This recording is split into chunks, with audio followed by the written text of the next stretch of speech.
ನಮಸ್ಕಾರ, ಈ ದಿನಕ್ಕೆ ಸ್ವಾಗತ. ನಾನು ಮನೋಜ್. ಭಾರತದಂತಹ ದೇಶದಲ್ಲಿ ಶಿಕ್ಷಣ ಮತ್ತು ಉದ್ಯೋಗ ಎನ್ನುವುದು ಕೇವಲ ವೈಯಕ್ತಿಕ ಬೆಳವಣಿಗೆ ಅಲ್ಲ, ಅದು ಕೋಟ್ಯಾಂತರ ಕುಟುಂಬಗಳ ಏಳಿಗೆಯ ಕನಸು. ಆ ಕನಸನ್ನು ಹೊತ್ತು ಕೋಟ್ಯಾಂತರ ಯುವಕ ಯುವತಿಯರು ರಾತ್ರಿ ಹಗಲೆನ್ನದೇ ಓದ್ತಾ ಇರ್ತಾರೆ. ಆ ಕನಸುಗಳ ಮೇಲೆ ಸರ್ಕಾರಗಳು ಪದೇ ಪದೇ ತಣ್ಣೀರನ್ನ ಎರಚ್ತಾನೆ ಇರ್ತವೆ. ಅಂತಹ ಕನಸಿನಿಂದ ನೀಟ್ ಪರೀಕ್ಷೆಯನ್ನು ಬರೆದ 22 ಲಕ್ಷ ವಿದ್ಯಾರ್ಥಿಗಳ ಬದುಕಿನಲ್ಲಿ ಕೇಂದ್ರ ಸರ್ಕಾರ ಆಟವಾಡ್ತು. ಪ್ರಶ್ನೆ ಪತ್ರಿಕೆಯ ಸೋರಿಕೆಯನ್ನು ಮಾಡಿ ಮತ್ತೆ ಮರುಪರೀಕ್ಷೆಯ ನಾಟಕವಾಡ್ತು. ಇವೆಲ್ಲದರ ಜೊತೆಗೆ ಕಳೆದ 5 ವರ್ಷಗಳಲ್ಲಿ CBSEಯ 12th ಪರೀಕ್ಷೆಯ ಫಲಿತಾಂಶಗಳು ತೀವ್ರ ಕುಸಿತವನ್ನು ಕೂಡ ಕಂಡಿವೆ. ಈ ಬಾರಿಯ CBSE ಪರೀಕ್ಷೆಯಲ್ಲಂತೂ ನಡೆದ ಅಕ್ರಮಗಳ ಬಗ್ಗೆ 12ನೇ ತರಗತಿ ಅಂದರೆ 12th ಮಕ್ಕಳೇ ಅಲ್ಲಿನ ಅಕ್ರಮಗಳ ಬಗ್ಗೆ ಬಯಲಿಗಿಳ್ತಾ ಇದ್ದಾರೆ. ಅಂದರೆ ಈ ವರ್ಷ CBSE ಅಂಕಗಳನ್ನು OSM ಮೂಲಕ ಮಾಡಲಾಗ್ತದೆ ಅಂತ CBSE ನಿರ್ಧಾರ ಮಾಡಿತು. OSM ಅಂದರೆ ಆನ್ ಸ್ಕ್ರೀನ್ ಮಾರ್ಕಿಂಗ್ ಅಂತ. ಈ ಮಾರ್ಕಿಂಗ್ ವ್ಯವಸ್ಥೆಯಲ್ಲಿ ಉತ್ತರ ಪತ್ರಿಕೆಗಳನ್ನು ಶಿಕ್ಷಕರು ಸಾಫ್ಟ್ವೇರನ್ನು ಬಳಸಿ ಸ್ಕ್ಯಾನ್ ಮಾಡ್ತಾರೆ, ನಂತರ ಆನ್ಲೈನ್ಗೆ ಅಪ್ಲೋಡ್ ಮಾಡ್ತಾರೆ ಮತ್ತು ಮಾರ್ಕಿಂಗನ್ನು ಕೊಡ್ತಾರೆ. ಹೀಗೆ ಆನ್ಲೈನಲ್ಲಿ ಸ್ಕ್ಯಾನ್ ಮಾಡಿದ ಉತ್ತರ ಪತ್ರಿಕೆಗಳನ್ನು ವಿದ್ಯಾರ್ಥಿಗಳು ನೋಡಲು ಪಡೆದಿದ್ದಾರೆ. ಆ ಪತ್ರಿಕೆಗಳ ಮೂಲಕ ರೀವ್ಯಾಲ್ಯೂಯೇಷನ್ ಅರ್ಜಿ ಸಲ್ಲಿಸಲು ಕೂಡ ಪ್ರಯತ್ನ ಪಟ್ಟಿದ್ದಾರೆ. ಆದರೆ ಸ್ಕ್ಯಾನ್ ಮಾಡಿದ ಒಂದೇ ಒಂದು ಪ್ರತಿಗಳನ್ನು ಸಹ ಓದಲು ಸಾಧ್ಯವಾಗ್ತಿಲ್ಲ. ಅಂದರೆ ಈ ಪತ್ರಿಕೆಗಳು ಎಷ್ಟು ಬ್ಲರ್ ಆಗಿವೆ ಅಂದರೆ ಅವುಗಳನ್ನು ಓದಲು ಕೂಡ ಒಬ್ಬ ವಿದ್ಯಾರ್ಥಿಗೂ ಕೂಡ ಸಾಧ್ಯವಾಗ್ತಿಲ್ಲ. ಇದರ ಬಗ್ಗೆ ಕೇಂದ್ರೀಯ ಪ್ರೌಢ ಶಿಕ್ಷಣ ಮಂಡಳಿ ಅಂದರೆ CBSE ತನ್ನ ತಪ್ಪನ್ನು ತಾನೇ ಒಪ್ಪಿಕೊಂಡಿದೆ. 10 ಮತ್ತು 12ನೇ ತರಗತಿಯ ಉತ್ತರ ಪತ್ರಿಕೆಗಳ ಡಿಜಿಟಲ್ ಮೌಲ್ಯಮಾಪನಕ್ಕಾಗಿ ಪರಿಚಯಿಸಲಾದ ಆನ್ ಸ್ಕ್ರೀನ್ ಮಾರ್ಕಿಂಗ್ ಅಂದರೆ OSM ವ್ಯವಸ್ಥೆ ಆನ್ ಮಾರ್ಕ್ ಪೋರ್ಟಲ್ನಲ್ಲಿ ದೋಷ ಇದೆ ಅಂತ ತಪ್ಪು ಒಪ್ಪಿಕೊಂಡಿದೆ. ಈ ಸಮಸ್ಯೆ ಕಂಡುಬಂದಿದ್ದು CBSE ಪರೀಕ್ಷೆ ಬರೆದ ವಿದ್ಯಾರ್ಥಿಯಿಂದಲೇ. CBSE ಪರೀಕ್ಷೆ ಬರೆದ ವಿದ್ಯಾರ್ಥಿಯೊಬ್ಬ ತನಗೆ ಭೌತಶಾಸ್ತ್ರ ಅಂದರೆ ಫಿಸಿಕ್ಸ್ ಪರೀಕ್ಷೆಯಲ್ಲಿ ನಿರೀಕ್ಷಿತ ಅಂಕಗಳು ಬಾರದೇ ಇದ್ದಾಗ ಮೌಲ್ಯಮಾಪನದ ನಿಯಮಗಳ ಅನ್ವಯ ತನ್ನ ಉತ್ತರ ಪತ್ರಿಕೆಯ ಫೋಟೋ ಕಾಪಿಯನ್ನು ಅಂದರೆ ನಕಲನ್ನು ಪಡೆದುಕೊಂಡಿದ್ದರು. ಆ ಉತ್ತರ ಪತ್ರಿಕೆಯನ್ನು ಪರಿಶೀಲನೆ ನಡೆಸಿದಾಗ ಆತನಿಗೆ ಆಘಾತ ಕಾದಿತ್ತು. ಉತ್ತರ ಪತ್ರಿಕೆಯಲ್ಲಿ ಸರಿಯಾಗಿ ಬರೆದ ಉತ್ತರಗಳಿಗೂ ಅಂಕಗಳನ್ನು ನೀಡಲಾಗಿರಲಿಲ್ಲ. ಈ ಗಂಭೀರ ಮೌಲ್ಯಮಾಪನ ದೋಷಗಳನ್ನು ಪ್ರಶ್ನಿಸಿ ತನಗೆ ನ್ಯಾಯ ಸಿಗಬೇಕು ಅಂತ ಆತ ಹೋರಾಟಕ್ಕೆ ಮುಂದಾಗಿದ್ದ. 100% ಶುದ್ಧ ಶ್ರೀಗಂಧ ಎಣ್ಣೆಯಿಂದ ತಯಾರಾಗಿದೆ. ಅಸಲಿ ಉತ್ತಮಿಕೆಯನ್ನು ಹೊಂದಿದೆ. ಮೈಸೂರು ಸ್ಯಾಂಡಲ್ ಸೋಪ್, ನನ್ನ ರಾಯಲ್ ಬ್ಯೂಟಿ ರಿಚುವಲ್. ಆ ಹೋರಾಟ ಕೇವಲ ಒಬ್ಬ ವಿದ್ಯಾರ್ಥಿಯ ಹೋರಾಟ ಆಗಿರದೆ ವ್ಯವಸ್ಥೆಯ ದೋಷದಿಂದ ತೊಂದರೆಗೆ ಒಳಗಾದ ಅನೇಕ ವಿದ್ಯಾರ್ಥಿಗಳು ಇದಕ್ಕೆ ಧ್ವನಿಗೂಡಿಸಿದರು. ವಿದ್ಯಾರ್ಥಿಗಳ ಹೋರಾಟಕ್ಕೆ ಸಾರ್ವಜನಿಕ ವಲಯದಿಂದ ದೊಡ್ಡ ಮಟ್ಟದಲ್ಲಿ ಬೆಂಬಲ ಸಿಕ್ತು. ಸಾಮಾಜಿಕ ಮಾಧ್ಯಮದಲ್ಲಿ ಅನೇಕರು CBSEಯ ನಡೆಯನ್ನು ಟ್ರೋಲ್ ಮಾಡಿದರು. ಕಳೆದ 2 ವಾರದ ಹಿಂದೆ ನೀಟ್ ಪರೀಕ್ಷೆಯನ್ನು ಸರಿಯಾಗಿ ನಡೆಸಲು ಆಗದೆ ಸುಮಾರು 22 ಲಕ್ಷ ವಿದ್ಯಾರ್ಥಿಗಳಿಗೆ ಅನ್ಯಾಯ ಮಾಡಿತು ಇದೇ ಕೇಂದ್ರ ಸರ್ಕಾರ. ಅದರ ಕುರಿತು ಇಂಡಿಯಾ ಟುಡೇ ವರದಿ ಮಾಡಿದೆ. ಇಂಡಿಯಾ ಟುಡೇ ವರದಿ ಪ್ರಕಾರ ನೀಟ್ ಮರುಪರೀಕ್ಷೆ ಮತ್ತು ಆ ಪರೀಕ್ಷೆಯ ಒತ್ತಡದಿಂದಲೇ ಕನಿಷ್ಠ 14 ಮಕ್ಕಳು 2026 ಅಂದರೆ ಈ ವರ್ಷದಲ್ಲಿಯೇ ಸಾವನ್ನಪ್ಪಿದ್ದಾರೆ ಅಂತ ವರದಿ ಮಾಡಿತ್ತು.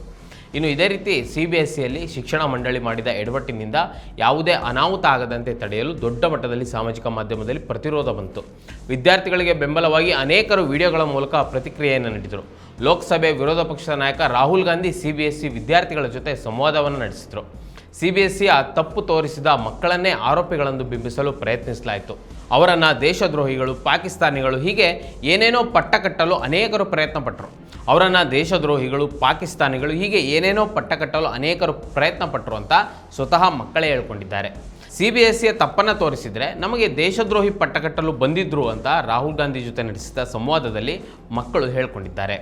ಇದಾಗುವುದಕ್ಕೂ ಮೊದಲು ಆನ್ ಮಾರ್ಕ್ ಪೋರ್ಟಲ್ ಪಾವತಿ ವ್ಯವಸ್ಥೆಯ ಮೇಲೆ ಶನಿವಾರ ಸೈಬರ್ ದಾಳಿ ನಡೆದಿದ್ದು, ಕೆಲವು ವಿದ್ಯಾರ್ಥಿಗಳು ಅನಧಿಕೃತವಾಗಿ ಪೋರ್ಟಲ್ಗೆ ಪ್ರವೇಶಿಸಿ ಪಾವತಿ ವ್ಯವಸ್ಥೆಯನ್ನು ದುರುಪಯೋಗಪಡಿಸಿಕೊಂಡಿದ್ದಾರೆ ಎಂಬ ಆರೋಪವನ್ನು CBSE ಮಾಡಿತ್ತು. ತಕ್ಷಣವೇ ಪೋರ್ಟಲ್ನ ಭದ್ರತಾ ವ್ಯವಸ್ಥೆಯನ್ನು CBSE ಹೆಚ್ಚಿಸಿದೆ. ಆದರೆ ಈ ಪೋರ್ಟಲನ್ನು ಹ್ಯಾಕ್ ಮಾಡಿದ್ದು ಕೇವಲ 19 ವರ್ಷದ ಯುವಕ ನಿಸರ್ಗ್ ಅಧಿಕಾರಿ ಎಂಬುವರು. ಹೌದು, ಇತ್ತೀಚೆಗೆ ತಾನು CBSE ಪೋರ್ಟಲನ್ನು ಹ್ಯಾಕ್ ಮಾಡಿದ್ದೆ ಅಂತ 19 ವರ್ಷದ ಯುವಕ ನಿಸರ್ಗ್ ಅಧಿಕಾರಿ ಹೇಳಿದರು. ಆದರೆ ಕೇಂದ್ರ ಸರ್ಕಾರ ಪೋರ್ಟಲನ್ನು ಯಾರೂ ಹ್ಯಾಕ್ ಮಾಡಿಲ್ಲ ಅಂತ ಹೇಳಿದ ಮೇಲೆ ಮತ್ತೊಮ್ಮೆ ಅವರು ಹ್ಯಾಕ್ ಮಾಡಿದ್ದಾರೆ. ಬಳಿಕ ಅದರಲ್ಲಿ ಬ್ಯಾಡ್ ಆ್ಯಪಲ್ ಹಾಡನ್ನು ಪ್ಲೇ ಮಾಡಿದ್ದಾರೆ. ಈ ಬಗ್ಗೆ ಸ್ವತಃ ಅವರೇ ಟ್ವೀಟ್ ಕೂಡ ಮಾಡಿಕೊಂಡಿದ್ದಾರೆ. ಇದರಿಂದ ಪೋರ್ಟಲ್ನಲ್ಲಿನ ದೋಷಗಳ ಬಗ್ಗೆ ಗಂಭೀರ ಪ್ರಶ್ನೆಗಳು ಈಗ ಉದ್ಭವಿಸ್ತಾ ಇವೆ. ಕೇಂದ್ರ ಸರ್ಕಾರ ಒಂದು ಸಣ್ಣ ವೆಬ್ಸೈಟ್, ಅದರಲ್ಲೂ ಶಿಕ್ಷಣ ವ್ಯವಸ್ಥೆಯ ವೆಬ್ಸೈಟ್ ಇಷ್ಟೊಂದು ವೀಕ್ ಇದೆ ಅಂದರೆ ನಮ್ಮ ದಾಖಲೆಗಳನ್ನು ಕೇಂದ್ರ ಸರ್ಕಾರ ಹೇಗೆ ಕಾಪಾಡಿಕೊಳ್ತದೆ? ನಮ್ಮೆಲ್ಲರ ದಾಖಲೆಗಳ ಬಗ್ಗೆ ನಮಗೆ ಗೊತ್ತಿಲ್ಲದ ಹಾಗೆ ಯಾರು ಬೇಕಾದರೂ ಹ್ಯಾಕ್ ಮಾಡಬಹುದು ಅನ್ನುವ ಮಟ್ಟಕ್ಕೆ ಕೇಂದ್ರ ಸರ್ಕಾರದ ವೆಬ್ಸೈಟ್ಗಳು ವೈಫಲ್ಯ ಆಗಿವೆ ಅಂದರೆ ಇದು ನಿಜಕ್ಕೂ ನಾವು ಗಂಭೀರವಾಗಿ ಯೋಚಿಸಬೇಕಾದದ್ದು. ಇನ್ನು CBSE ಆನ್ ಮಾರ್ಕಿಂಗ್ ಪೋರ್ಟಲ್ನ ಪಾವತಿ ದೋಷವನ್ನು IIT ಸೈಬರ್ ತಜ್ಞರ ನೆರವಿನಿಂದ ಸರಿಪಡಿಸಲಾಗಿದೆ ಅಂತ CBSE ಹೇಳ್ಕೊಂಡಿದೆ. ಜೊತೆಗೆ ಈ ಭದ್ರತಾ ವೈಫಲ್ಯವನ್ನು ಎತ್ತಿ ತೋರಿಸಿದ ನೈತಿಕ ಹ್ಯಾಕರ್ಗಳಿಗೆ ಮತ್ತು ಸಾರ್ವಜನಿಕರಿಗೆ ಧನ್ಯವಾದವನ್ನು ಕೂಡ CBSE ತನ್ನ ಪ್ರಕಟಣೆಯ ಮೂಲಕ ತಿಳಿಸಿದೆ. ಇದಕ್ಕೆ ನಾವು ಯಾರನ್ನು ಹೊಣೆ ಮಾಡಬೇಕು? ನೀಟ್ನಲ್ಲಿ ನಡೆದ ಅಕ್ರಮ, ಈಗ CBSE ಪರೀಕ್ಷೆಯಲ್ಲಿ ಪ್ರಶ್ನೆ ಪತ್ರಿಕೆಯ ಬಗ್ಗೆ CBSE ತಪ್ಪನ್ನು ಒಪ್ಕೊಂಡಿದ್ದು ನೋಡಿದ್ರೆ ಯಾರ ಮೇಲೆ ನಾವು ಹೊಣೆಯನ್ನು ಹಾಕಬೇಕು ಅಂತ ಯೋಚನೆ ಬರುತ್ತೆ.